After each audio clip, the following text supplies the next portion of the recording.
బర్త్‌డేస్‌కి cakes తెచ్చుకున్నప్పుడు దాని కింద లాంటి బేస్ ఇస్తారు కదా! ఆ బేస్ పనిచేయదని పడేస్తూ ఉంటాము. కానీ ఈరోజు మీకొక మంచి రీయూజ్ ఐడియా అయితే చూపిస్తాను. ఫస్ట్ దానిపై ఉండే పేపర్ తీసేసి ఫస్ట్ వైట్ పెయింట్ వేసుకోండి. డ్రై అయ్యాక రెడ్ పెయింట్ వేసుకోండి. ఇప్పుడు ఇలాంటి రోల్ తీసుకొని దీనికి రెడ్ కలర్ పేపర్ అనేది అంటించుకోండి. బాటిల్ క్యాప్స్ ఉన్నా కూడా క్యాప్స్ తీసుకోవచ్చు. ఇప్పుడు ఆల్రెడీ మనం పెయింట్ వేసుకున్న బోర్డు ఉంది కదా! ఆ బోర్డు పైన పెన్సిల్‌తో మీరు కొల్లం డిజైన్ కానీ మీకు నచ్చిన డిజైన్ కానీ వేసుకొని 3D అవుట్‌లైనర్ కోన్స్ ఉంటాయి కదా! వాటితో మనమైతే మొత్తం కూడా ఫిల్ చేసేసుకోవాలి.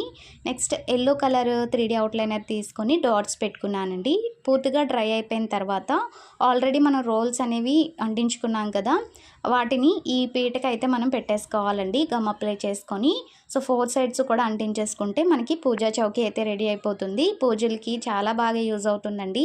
సో ఈ డీఐవై మీకెలా అనిపించింది కామెంట్ చేయండి. ప్లీజ్ లైక్ చేయండి. అలాగే సబ్స్క్రైబ్ చేసుకోండి.